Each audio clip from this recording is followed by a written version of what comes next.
नमस्कार, सत श्री अकाल, आदाब दोस्तों।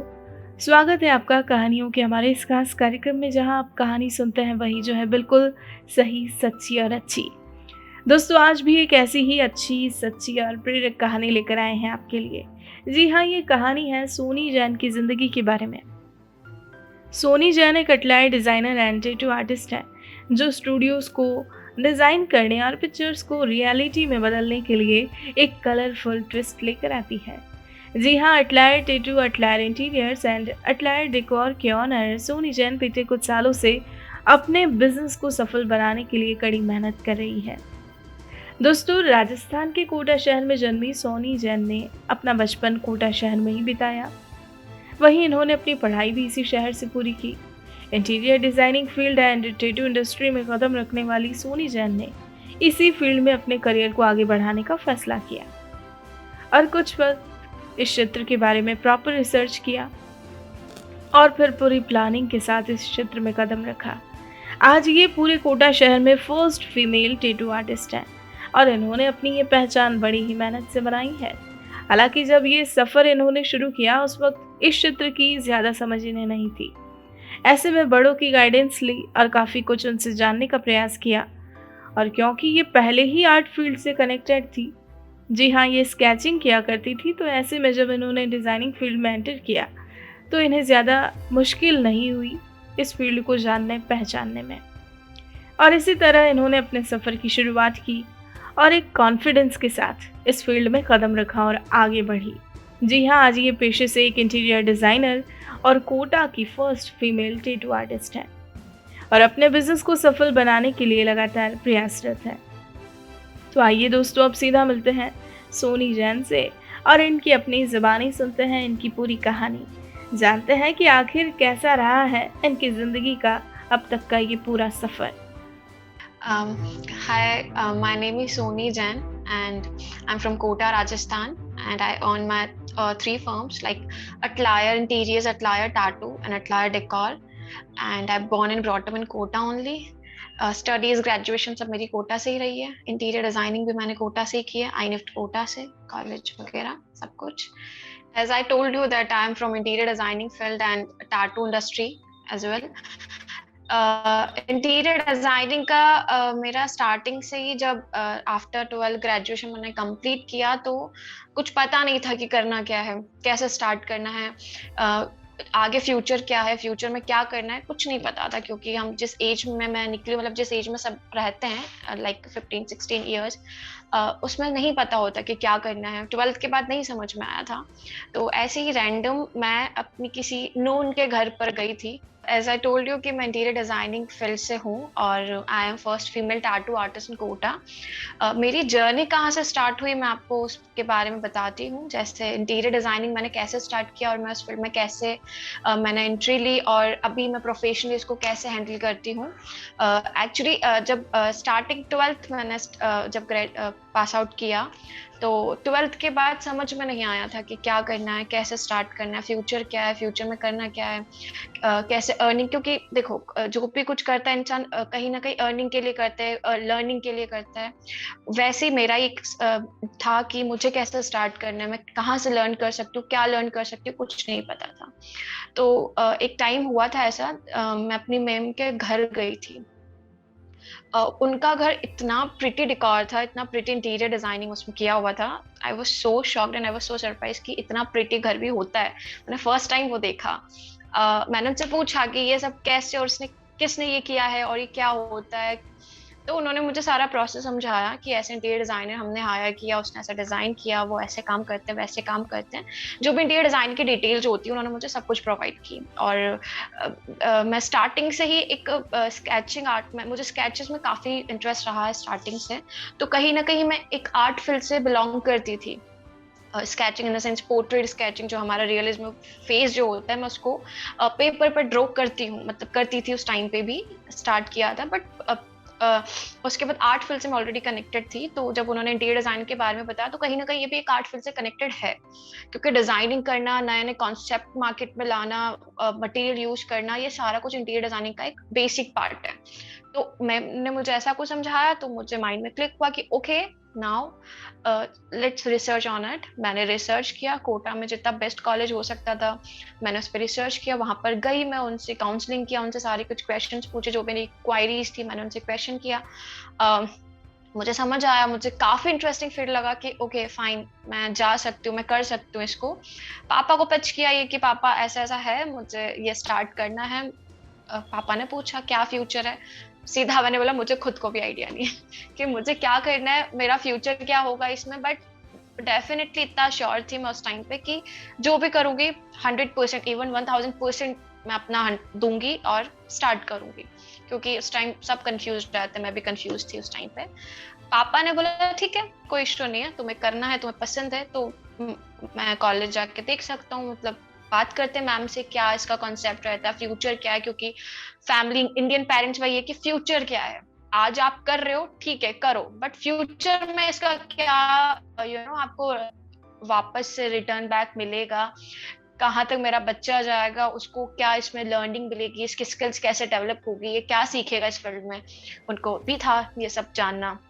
कॉलेज उन्होंने भी काउंसलिंग लिया, सारा कुछ किया, वो भी उनको भी समझ आया। बट एक्चुअली इंटीरियर डिजाइनिंग में एक पार्ट है कि जब तक आप मार्केट की नॉलेज नहीं रखते हो, कम्युनिकेशन स्किल्स आपकी नहीं है, कॉन्फिडेंट नहीं हो आप, और कहीं ना कहीं बोल्ड मैं बोल सकती हूँ, क्योंकि इसमें बहुत सारे वैरायटीज के आपको मिलते हैं पर्सन, आप हर टाइप के पर्सन से मिलोगे, एजेड नॉन एजेड यंगस्टर्स और एल्डर्स सबसे मिलोगे आप, सबसे।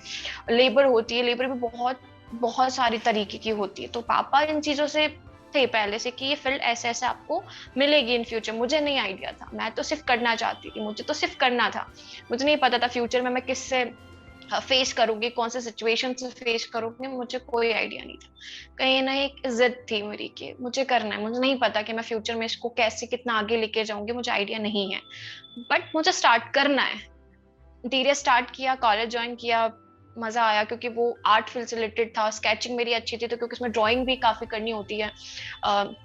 जैसे आपको रूम डेकोर करना है तो रूम की पूरा एलिवेशन रेडी होता है, पूरी वॉल्स होती है, फ्लोर होता है, सीलिंग होती है, इनको डिजाइन करना होता है, और कैसे आप इसको और अच्छे से मॉडिफाई कर सकते हो, कैसे नया कॉन्सेप्ट आप मार्केट में ला सकते हो, कैसे आप खुद नया नया कुछ सीख सकते हो, डिजाइन कर सकते हो, सब कुछ नया था, इंटरेस्टिंग था, मजा आता था आर्ट करने में, डिजाइनिंग करने में मेरा बहुत इंटरेस्ट रहता था, इवन अभी भी है, ऑब्वियस सी बात है।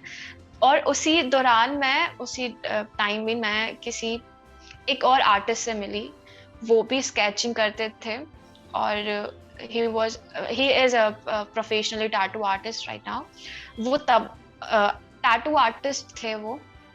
मैंने उनसे पूछा, मतलब क्यूरियोसिटी मुझे बहुत रहती थी चीजों को जानने में, अब मतलब बहुत क्यूरियस हूँ मैं इन चीजों को जानने में कि क्या होता है, कैसे होता है, ये क्या फील्ड है, इसमें क्या होता है, इसका फ्यूचर क्या है, इसका बेनिफिट क्या है, इसका नहीं है, मतलब सब कुछ जानना है मुझे। तो मैंने उनसे पूछा कि आप इसको कैसे हैंडल करते हो, ये क्या फील्ड है, इसको कैसे करते हो आप, फ्यूचर क्या है आपका इसमें, और क्या क्या इसमें चीजें रहती है जो सीखने को मिलती है, क्या लर्निंग स्किल्स है इसके अंदर। उन्होंने मुझे सारा कुछ बताया। जब फिर इंटरेस्ट आया, मैंने सोचा कि ये भी कुछ है मार्केट में जिससे मैं अवेयर नहीं थी। मैंने उनका स्टूडियो विजिट किया, मैंने उनसे पर्सनली बात की कि अगर मैं इस फील्ड को करूं, या इसमें मैं इंटरेस्ट दिखाऊं, या इसको मैं स्टार्ट करूं तो क्या रहेगा। तब मुझे पता चला कि कोटा में इतने टैटू आर्टिस्ट है ही नहीं, और फीमेल तो कोई नहीं थी, तो that was the like biggest opportunity for me. और होता है ना कि जहां पर भी अपॉर्चुनिटी आपको मिले, ग्रैब करो, मतलब छोड़ो नहीं, ले लो। मैंने वही किया, वो एक मेरे लिए अच्छा प्लस पॉइंट था, तो मैंने स्टार्ट किया। And now I am the first female tattoo artist in Kota, and मैं दोनों फील्ड को प्रोफेशनली हैंडल करती हूँ। और बहुत सारे इंस्पायरिंग कैरेक्टर्स है मेरी लाइफ में, बहुत सारे रोल मॉडल। अगर आप बात करें रोल मॉडल के लिए, तो मैं अपनी माँ को बोलूंगी, क्योंकि उन्होंने मेरे ऊपर कभी गिव अप नहीं किया। क्योंकि मैंने एक शॉर्ट फॉर्म में, एक शॉर्ट जर्नी में मैंने बताया कि इंटीरियर टैटू की जर्नी स्टार्ट हुई, बट उसके बीच में कैसे मैंने चीजों को फेस किया, क्योंकि being a girl tattoo artist बनना, it's not so simple, not so easy. Family, relatives, सबके क्वेश्चंस की लड़की है, कैसे क्या टैटू करेगी, ये करेगी, वो करेगी। मैं जैन हूँ, तो जेन्स में गर्ल्स को टिपिकल आराम से कोई बाउंडेशन नहीं होती है, किसी चीज के लिए कोई मना नहीं होता है, बट कहीं ना कहीं उनका एक है कि बच्चा अच्छा करे। कुछ मतलब ऐसा नहीं है कि आप क्या कर रहे हो क्या नहीं कर रहे हो, उनको इससे कोई लेना देना नहीं है। उनको सिर्फ एक चीज है कि आप बुरा कुछ मत करना। उनको सबसे पहला पॉइंट ये रहता है कि आप लाइफ में आगे बढ़ो, कैसे भी बढ़ो, कुछ भी हो आपकी जर्नी, आपको कुछ भी सीखना हो सीखो, पर गलत बुरा कुछ नहीं सीखना। उनकी एक माइंडसेट ये रहता है। वैसे ही तब भी था, आज भी है, सारे इंडियन पेरेंट्स का यही रहता है। मेरे पेरेंट्स का भी यही था, कहीं ना कहीं उनको था कि टैटू करना, टैटू इंडस्ट्री में आना, लड़की हो आप, ये है वो है। बट समहाउ मम्मा ने कभी नहीं कहा ऐसा मुझे। बस मम्मा ऐसा था, ऐसे थे मेरे लाइफ में कि ठीक है तुम्हें करना है, तुम करना चाहती हो तुम करो।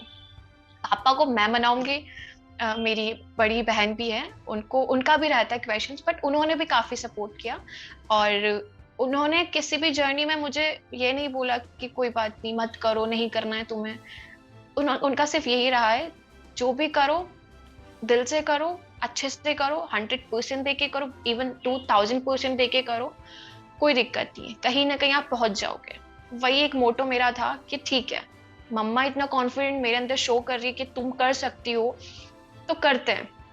धीरे धीरे जर्नी ऐसे स्टार्ट हुई। काफ़ी डिज़ाइनर्स को, काफ़ी आर्टिस्ट को मैंने फॉलो किया, आज भी करती हूँ, और उनसे इंस्पायर होकर के मैं अब अपनी जर्नी को आगे पुश कर रही हूँ कि अब मुझे और आगे क्या करना है, क्योंकि मैं अभी इतनी कम एज है मेरी, अभी बहुत कुछ सीखना बाकी है, बहुत कुछ करना बाकी है, बहुत सारा एक्सपीरियंस लेना बाकी है। बाकी डन है। मेरा अटलायर नेम है मेरी फर्म का, मैं उसी से रन कर रही हूँ। मेरा अटलायर इंटीरियर्स है, अटलायर टैटू है, अटलायर डेकोर है, और इन फ्यूचर बहुत सारे विजन्स हैं। जो भी स्टार्ट होगा अटलायर के नेम से ही होगा। अटलायर का मतलब है, ये that is the French word firstly. Atelier का मतलब है कि जितनी भी आपकी टीम से जितने भी आर्टिस्ट आपके साथ वर्क कर रहे हैं, जो सराउंडिंग एरिया आपने बिल्ड किया है, लाइक काइंड ऑफ मैं बोलूँ आपको, ये ऑफिस है, यहाँ पर हम वर्क कर रहे हैं, जो भी मेरे साथ वर्क करता है वो भी कहीं ना कहीं आर्टिस्ट है, कहीं ना कहीं डिजाइनर है। जहाँ पर ये सारे मिलके बैठ के काम करते हैं, उस कंप्लीट ऑरा को आप अटलायर कहते हो। उसको एज अ वर्कशॉप आप बात कर सकते हो, एज अ ऑफिस आप बात कर सकते हो, एज अ स्टूडियो आप बात कर सकते हो। उसको फ्रेंच वर्ड में अटलायर कहते हैं, जहाँ पर सारे डिजाइनर्स और आर्टिस्ट वर्क करते हैं। जो मेरी फर्म का मतलब है कि मैं ही अकेले नहीं हूँ, मेरे साथ और भी डिजाइनर्स है, और भी आर्टिस्ट हैं जो यहाँ पर आके वर्क करते हैं, और उसका नेम अटलायर है। फर्स्ट ऑफ ऑल इसकी जर्नी क्या रही है, जब स्टार्टिंग में ऐसा नहीं है कि मैंने जैसे ग्रेजुएट किया वैसे मैंने अटलायर ओपन किया। मैंने फ्रीलांसिंग वर्क किया है काफी, लाइक 3-4 इयर्स तक मैंने फ्रीलांसिंग वर्क किया, इंटीरियर में भी, टाटू में भी, और डेकोर मैंने अभी रिसेंटली स्टार्ट किया। उसके बाद में भी बताऊंगी कि मैंने डेकोर पर मैं कैसे आई। इंटीरियर में भी यही रहा, इंटर्नशिप की है, इंटर्नशिप से भी थोड़ा समझ में आया कि प्रैक्टिकल नॉलेज होना बहुत ज़रूरी है। तो प्रैक्टिकली फील्ड में आए, फील्ड में आने के लिए फिर मैंने कुछ प्रोजेक्ट्स लिए, समाउ अच्छे गए, कुछ बुरे भी गए। देखो लाइफ की जर्नी है, फेलियर और सक्सेस आपके ही हाथ में। फेलियर हो गए तभी आप सक्सेस हो गए। कुछ प्रोजेक्ट में ऐसा नहीं कि बहुत बुरे गए, अच्छे गए हैं, बट ऐसा होता है कि कभी आपको कुछ चीज अच्छी लग रही, कुछ नहीं लग रही है, चीजें सीखा, वर्क करते करते चीजें सीखा, प्रैक्टिकल नॉलेज लिया। आप अपने से बड़ों से मिलते हो तो उनसे 10 चीजें सीखने को मिलती है। वैसे मेरे साथ हुआ कि मैंने इस पूरी जर्नी में हर एक यंगस्टर, हर एक एल्डर, सीनियर सिटीजन, सबसे मैंने बातचीत की, जो भी सुपर मेरे डिजाइनर्स थे उनसे मीटिंग्स की, मैंने उनसे बात की कि मैं कैसे अपने आप को ग्रो कर सकती हूँ। उनसे मैंने इंस्पायर हुआ। छोटे हो, मुझसे एज में छोटे हो, उनसे मैं बात करती थी अपने प्रोजेक्ट्स के बारे में, अपने विजन्स के बारे में। मैंने कभी ये नहीं सोचा था कि मैं ऑफिस स्टार्ट करूंगी, मैंने स्टूडियो ओपन करना, मैंने ये मेरा माइंड में कभी था ही नहीं। मेरा बस इतना सा था कि मुझे काम करना है। वो बस आज का टाइम जो है, मेरा आज का जो डे है, मुझे आज क्या करना है, मैं उसमें प्रैक्टिकल रहती थी। मैं I am so practical person, मैं उसी में रहती थी कि आज मुझे क्या करना है, आज मुझे अपना कितना % देना है, जो भी मेरे हाथ में, मुझे उसको कैसे डन करना है, कैसे मुझे उससे सीखना है, कैसे मुझे सामने वाले से सिखाना है। क्योंकि हमारे साथ लेबर्स भी होती है, जो कुछ नए मार्केट आते हैं और वो उनको हमें ही बताना होता है वैसे कि हमें कैसे काम करना, हमारी जो डिजाइन है वो कैसे प्रैक्टिकली एग्जीक्यूट होगी, सारा कुछ सिखाना, उनसे सीखना, ऐसी जर्नी रही है। टैटू में भी सेम यही हुआ है। बहुत सारे आर्टिस्ट से मैंने बात की, उन्हें फॉलो करती हूँ, उनसे क्वेश्चंस रहते हैं कि मैम आज मुझे ये प्रॉब्लम आ रही है, मैं इसे कैसे डील करूँ, क्योंकि क्लाइंट्स आपके पास आते हैं, उनके हजारों क्वेश्चंस होते हैं, उनको आंसर देते देते उनसे सीखते, उनसे सिखाते, उनको बताते, डिजाइनर से मिलना, आर्टिस्ट से मिलना, इन सबसे ही मैं धीरे धीरे सीखी। उसके बाद लॉकडाउन लगा। कोरोना ने बहुत कुछ सिखाया, बहुत कुछ, मतलब कहीं ना कहीं मैं डिमोटिवेट भी हो गई थी, डिसअपॉइंट हो गई थी सारी चीजों से कि मुझे नहीं करना है अब, ठीक है। बट जैसे 1-2 महीने निकले, उसके बाद एक्सटेंड हुआ कि अभी और भी चलेगा, अभी और भी कोरोना चलेगा, कंटिन्यू रहेगा। तब मैंने वापस से मैंने री स्टार्ट किया कि नहीं नहीं नहीं, इतनी जल्दी गिव अप नहीं करना है। फिर एज आई टोल्ड यू, मैं मम्मा से काफी बातें शेयर करती हूँ, मैं उन्हें सब कुछ बताती हूँ कि मैं यहाँ पर मैं लैग कर रही हूँ, यहाँ मैं अच्छा नहीं परफॉर्म कर पा रही हूँ, यहाँ मुझे ये प्रॉब्लम्स आ रही है, मैं क्या करूँ। सजेशंस बहुत मिले मुझे मम्मा से, बहुत गाइड किया है, दीदी ने बहुत गाइड किया है। पापा, थोड़े पापा से रहता है, बट पापा को बताने में काफी डर लगता है कि पापा ऐसे से हुआ है, तो पापा को कहीं ना कहीं, क्योंकि बीइंग अ गर्ल थोड़ा मुश्किल रहता है ये सब चीजें, क्योंकि लेबर से बात करना, साइड विजिट्स करना, टाटू करना, टाटू में बॉयज और गर्ल्स सबसे कनेक्ट करना, तो इसमें पापा थोड़े थे, बट मम्मा उन्हें संभाल लेती थी कि ठीक है कोई बात नहीं, कर लेगी, डोंट वरी। तब मम्मा का कॉन्फिडेंट देख के मुझे कॉन्फिडेंट आता था कि यार ठीक है यार, अगर वो इतना है, इतना उनको लगता है, तो मैं नहीं कर सकती गिव अप, मुझे वापस से स्टार्ट करना है। मतलब मैं एवरेज फैमिली से हूँ, बहुत ज्यादा मेरी रिच फैमिली नहीं है, तो एवरेज फैमिली है मेरी। तो कहीं ना कहीं एक रीजन था कि जो भी करना है खुद से करना है, कभी पापा को नहीं डिस्टर्ब करना है किसी भी चीज से कि पापा मुझे आज इतने पैसे चाहिए, या मुझे ये करना है, या मुझे ये लाना है।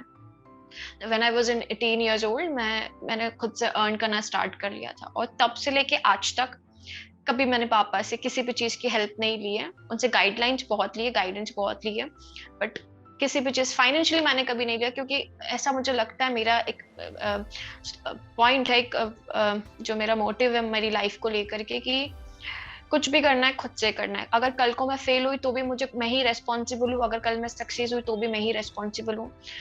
किसी भी चीज से क्या होता है ना, कि अगर आप किसी चीज में अपना 100%, अपना 1000% इनपुट करते हो, तो आपकी रिस्पॉन्सिबिलिटी हो जाती है कि अब आपको उसको कहाँ रन करना है।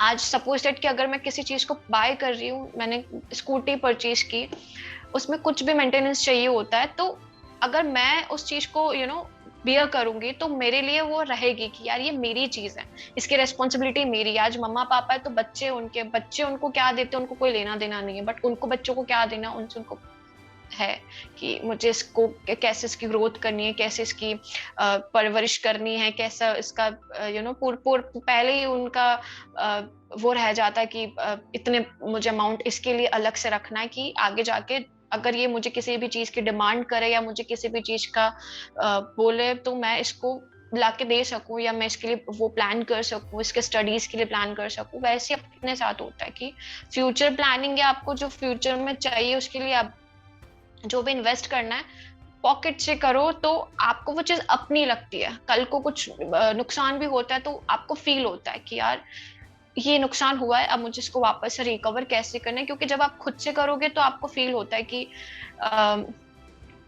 रिकवरी करने की आपको एक कॉन्फिडेंट खुद से मिलता है, खुद से ही बूस्टिंग मिलती है कि नहीं ये अमाउंट मेरा था, मैंने इसको ऐसे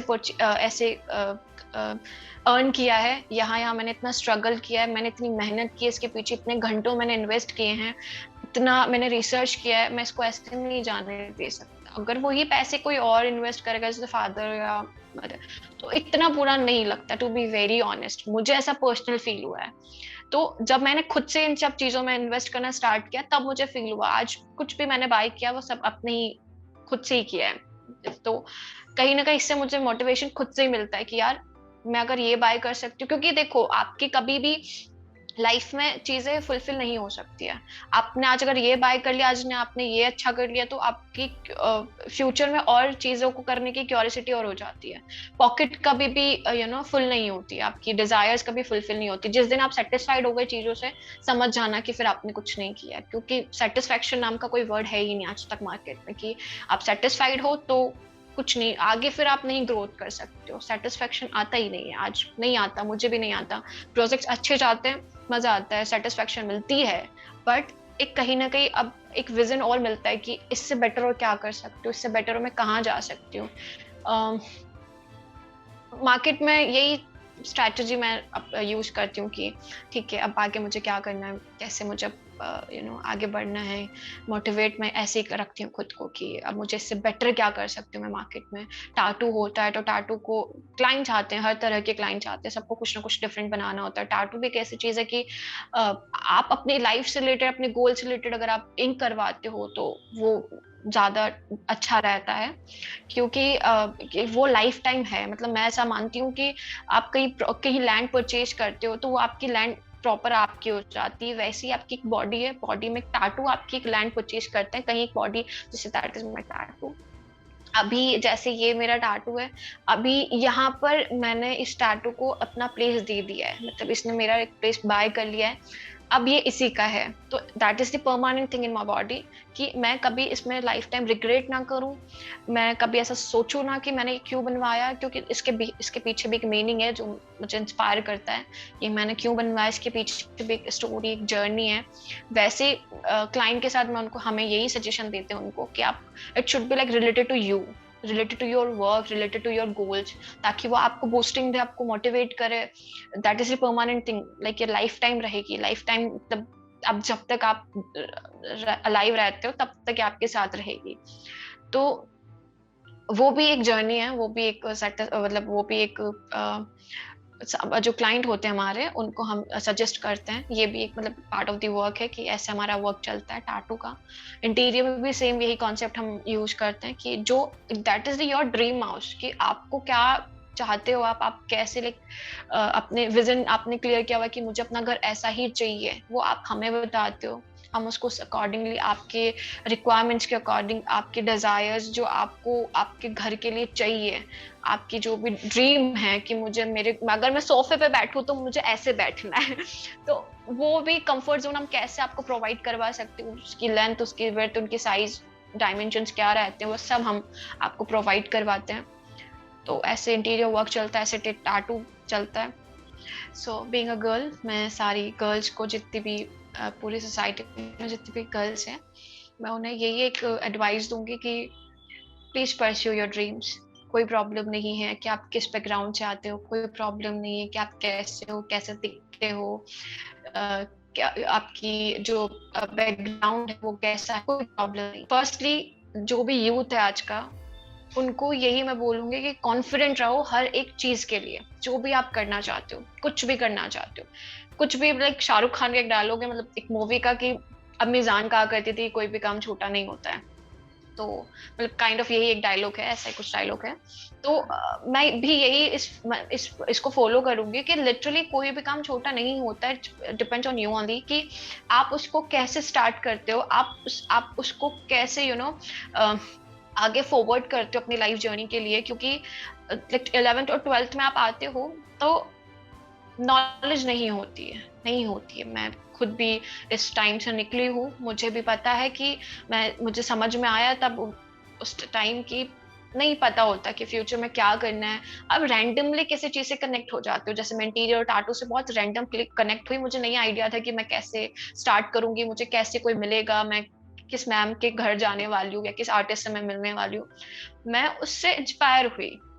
कहीं ना कहीं आपकी भी लाइफ में कोई ना कोई ऐसा रोल आता ही आता है, किसी ना किसी एक पॉइंट पर आता है जब आपको वो अपॉर्चुनिटी मिलती है कि आप इस चीज से आप होते भी हो। ऐसा मुझे नहीं लगता कि लाइफ में कोई भी ऐसा पर्सन होगा जो किसी ना किसी चीज से इंस्पायर नहीं होगा।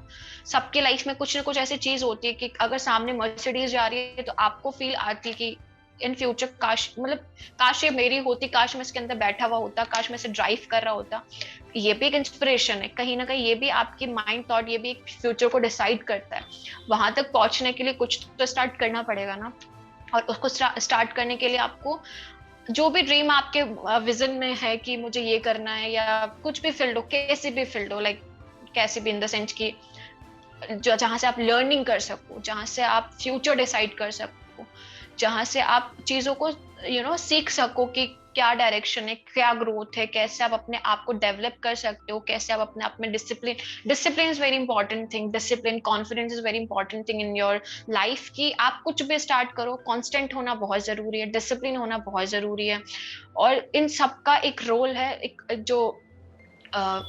बिग वर्ड है, कॉन्फिडेंट। कॉन्फिडेंट होना बहुत इंपॉर्टेंट है, क्योंकि कॉन्फिडेंट इंसान होता है तो डूबती नाव को भी वो ना सीधा कर सकता है, अगर आप में कॉन्फिडेंट है तो।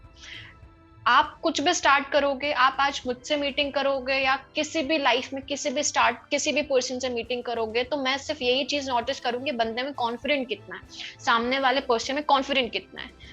फिर भी अगर वो गलत भी आंसर दे रहा है ना, तो मुझे वो कॉन्फिडेंस का इम्प्रेस कर जाएगा कि कहीं ना कहीं इस बंदे ने, इस पर्सन ने इसको करने का कहीं ना कहीं को सीखने की क्यूरियोसिटी है, इसको कुछ करना है, बस ये माइंड में क्लियर हो जाना चाहिए। उसके बाद ऑटोमेटिकली आपके वेज क्लियर हो जाते हैं, ऑटोमेटिकली आपको एक वे मिल जाता है।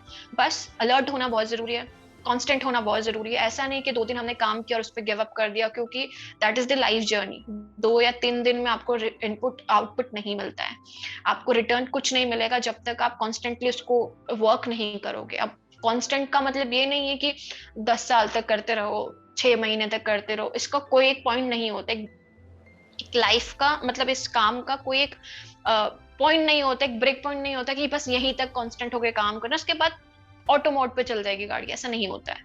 कांस्टेंट होकर काम करो, ऑटोमेटिकली आपको उसको एक आपको उसका रिटर्न बैक मिलता रहेगा कि अब आपने आज ये किया, आज मैंने एक रूम डिजाइन किया, उसके बाद मुझे नहीं पता, मैं करती रहूंगी उसको डिजाइन, मैं उससे बेटर करती रहूंगी, आगे भी करती रहूंगी। मुझे नहीं पता कि इसका हो सकता है इन फ्यूचर कोई बड़ा डिजाइनर आके उसको देखे, हो सकता है कि कोई एक नॉर्मल इंसान उसको देखे, वो उससे उसको पसंद आए, वो मुझे कांटेक्ट करे, वो मुझे बोले कि मैम मुझे अब आपसे डिजाइन करवाना है, तो रेफरेंस कनेक्ट हो गया। काम अब जब वो मुझसे मीटिंग करेगा तो अब मेरे ऊपर डिपेंड करता है कि मैं उससे कैसे डील करती हूँ, मेरे फेस पे कितना कॉन्फिडेंट है, कैसे मैं उस चीज को, अपने डिजाइन को, अपनी सर्विसेज उनको पिच करूंगी, सर हमारा ये सर्विसेज है, हम ऐसे ऐसे काम करते हैं, ये हमारा मोटो रहता है, हमारा डिजाइन कॉन्सेप्ट ये रहते हैं। मैं उनको जिस तरह से बोलूंगी, सब कुछ मेरे फेस पर नजर आएगा। जितना मैं कॉन्फिडेंट हूँ, सामने वाला मुझसे उसी अकॉर्डिंगली, उसी वे में मुझे लेगा। मैं नॉर्मल उनको हाय हेलो बाय बाय कर दूंगी, तो वो भी मुझे बहुत जल्द बाय बाय कर देंगे। जैसे मैं उतना कॉन्फिडेंट, जितना मैं उनको अपना इंटरेस्ट शो करूंगी, उतना ही वो मुझे शो करेंगे। कल को अगर मुझे नहीं पता कि डील मेरी होगी या नहीं होगी, मुझे नहीं पता कि मैं इनके डिजाइनर बनूंगी या नहीं बनूंगी, मुझे नहीं पता, बट आज मेरा जो उनसे मीटिंग है, बस वो 1000%, 2000%, 100% जो भी आप बोलो, वो अच्छे से जानी चाहिए। आज मेरा ये इंटरव्यू है, मुझे नहीं पता कि ये कैसा जाएगा, कैसा नहीं जाएगा, I literally don't know. That is my first interview by the way. मैंने इससे पहले कभी किसी को इंटरव्यू नहीं दिया है, कभी मैंने अपनी लाइफ की जर्नी के बारे में किसी से इस तरह से बात नहीं की है। That is my first time. तो ये भी कहीं ना कहीं मैं बोलूंगी लाइफ जर्नी का एक पार्ट है। मैं चाहती तो मैं मना कर सकती थी, मैं डर जाती, नहीं सर मैं नहीं कर सकती, कैसे बात करनी, मुझे नहीं पता। मैंने थोड़ी इस पर रिसर्च की कि क्या होता है, बिना रिसर्च के आप कुछ भी काम नहीं कर सकते हो। आप पहले रिसर्च करो, प्लानिंग करो, उसके बारे में चीजों को जानो, पहचानो कि क्या है, क्यों है, अगर मैं इसमें जाना चाहता हूँ तो मैं क्यों जाना चाहता हूँ। आपका माइंडसेट क्लियर होना चाहिए, ये बहुत जरूरी है। माइंडसेट जब तक क्लियर नहीं होगा, आप 100%, 2000% नहीं दे पाओगे किसी भी चीज में। ये बहुत जरूरी है। आप कुछ भी, आप, मैं टैटू फील्ड में हूँ, मुझे क्यूरियोसिटी थी, मैं जानना चाहती थी। किसी भी फील्ड में आप जाना चाहते हो, कुछ भी करना चाहते हो, क्यूरियोसिटी होना बहुत जरूरी है। जब तक आपके क्वेश्चंस नहीं बनेंगे, तब तक आंसर्स नहीं मिलेंगे, आंसर्स नहीं मिलेंगे तो नॉलेज नहीं मिलेगी, नॉलेज नहीं मिलेगी तो काम नहीं कर पाओगे। नॉलेज, कॉन्फिडेंट, डिसिप्लिन, कांस्टेंट, ये सारी चीजें की वर्ड्स है ये लाइफ के, ये जर्नी के की वर्ड्स है। ये आपको फॉलो करने, रिजल्ट्स क्या होंगे पता नहीं है, किसी को नहीं पता। आज मिलीनियर बिलीनियर्स को भी नहीं पता, बट ये है कि वो वर्क करते हैं, काम करते हैं, प्लानिंग करते हैं, एग्जीक्यूशन करते हैं, उसके बाद बस चलता रहता है काम। उनको ऑटोमेटिकली इनपुट्स आउटपुट्स सब मिलते रहते हैं। उसमें आपको, मतलब मैं अपने यूथ और अपनी जनरेशन को यही गाइडलाइन दूंगी कि टेम्पररी चीजों की वजह से परमानेंट डिसीजन नहीं लेने चाहिए। कि आज सबके साथ कुछ ना कुछ बुरा होता है, कोई डिसअपॉइंट हो जाता है, किसी का काम नहीं चलता है, कोई बात नहीं, that is the like you know part of the life, that is the part of the life कि आप ये एक यू नो वे है फ्यूचर का, लाइफ का यही एक वे है, आप इसी को फॉलो करोगे, कुछ चीजें अच्छी भी होगी, कुछ चीजें बुरी भी होगी, कुछ चीजें आपको डिमोटिवेट करेगी, कुछ चीजें को आपको ऐसा लगेगा कि नहीं मुझे नहीं करना। टाइम लॉकडाउन में बहुत के साथ हुआ, मेरे साथ भी हुआ, इवन मैं भी इसी चीज से निकली हुई हूँ, लॉकडाउन मेरे भी घर में था, मैंने भी इस चीज को फेस किया, मैं भी हो गई थी, टू बी वेरी ऑनेस्ट मैं भी हो गई थी एक टाइम पे डिमोटिवेट, बट था कि मतलब मेरा एक विजन तो क्लियर था कि मुझे कुछ तो करना है, मैं घर पे नहीं बैठ सकती हूँ, मुझे जैसे मैंने बोला कि मैं घर वालों से अमाउंट लेना मैंने बंद कर दिया है, मैं नहीं उनसे कुछ भी चीजों के लिए बोलती हूँ कि पापा मुझे ये चाहिए, जो भी अगर आज मुझे एक कार भी परचेज करनी है तो उसके लिए मुझे ही मेहनत करनी है, मुझे ही वर्क करना है। जब लॉकडाउन में फ्री थे तो बहुत सोशल मीडिया यूज किया है, बहुत सारे वीडियोस देखी, बहुत सारी मूवीज देखी है, उसमें कुछ ना कुछ सीखने को मिला है, मुझे बहुत कुछ सीखने को मिला, तब मुझे एक क्लियर हुआ कि ठीक है अब जब वापस से मार्केट में रीबैक होना है तो कुछ ना कुछ अच्छा करके निकलेंगे।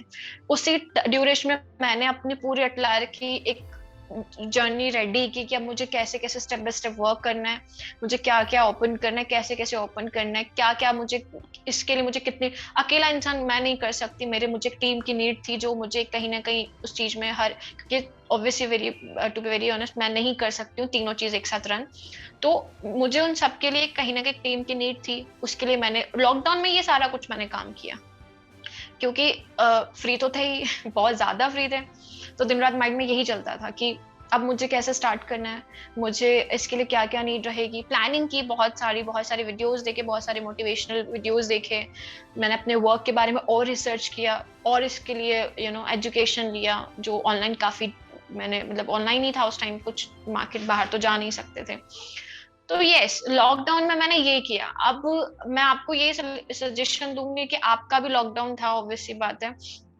आपने क्या किया, कुछ नहीं भी किया तो भी कोई प्रॉब्लम नहीं, अभी भी टाइम है, अभी भी कुछ खत्म नहीं हुआ है, कुछ नहीं हुआ है, अभी भी आप विजन बना सकते हो, अभी भी आप खुद को मोटिवेट कर सकते हो, बहुत मतलब सोशल मीडिया मार्केट इतना इतना अप है आज के टाइम पे, आप nothing is like impossible right now, आप कुछ भी कर सकते हो, कुछ भी कर सकते हो, आपका माइंडसेट क्लियर होना चाहिए, ये सबसे बड़ी पॉइंट है, सबसे बड़ा लाइन है, माइंडसेट आपका करना है तो फिर करना है, फिर बैक नहीं होना है, फिर पीछे नहीं जाना है, बस आगे जाते जाओ, काम करते जाओ, रिजल्ट अपने आप मिल जाएगा।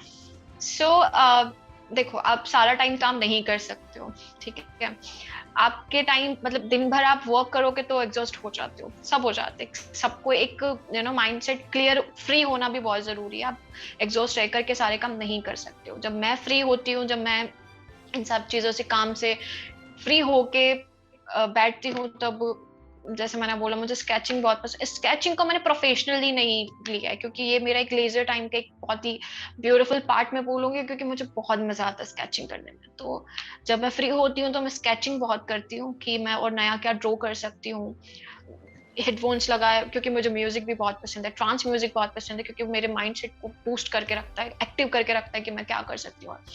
वर्कआउट बहुत इंपॉर्टेंट है, आपकी एनर्जी बूस्टिंग के लिए वर्कआउट बहुत इंपॉर्टेंट है, तो मैं जिम भी जाती हूँ, मुझे जिम जाना बहुत पसंद है, डांसिंग बहुत पसंद है, बचपन से बोलूंगी मैं, क्योंकि फर्स्ट मेरा जो इंटरेस्ट था वो डांस ही था, और इसके लिए मैंने काफी सारे अकेडमीज ज्वाइन की, जिसमें मतलब different different kind of dance forms होते थे, मुझे सब में इंटरेस्ट था, कंटेम्प्रेरी, बॉलीवुड, सारा सारा हिप हॉप जो भी है सब कुछ, टीवी शोज होते हैं मैं उनको भी देखती हूँ, रेमो डिसूजा मेरे बहुत फेवरेट है, बहुत ज्यादा फेवरेट है, मैं उनसे काफी इंस्पायर होती हूँ, क्योंकि उनकी लाइफ जो जर्नी है वो काफी इंस्पायरिंग है, आप प्लीज सर्च करना इसके इनके बारे में।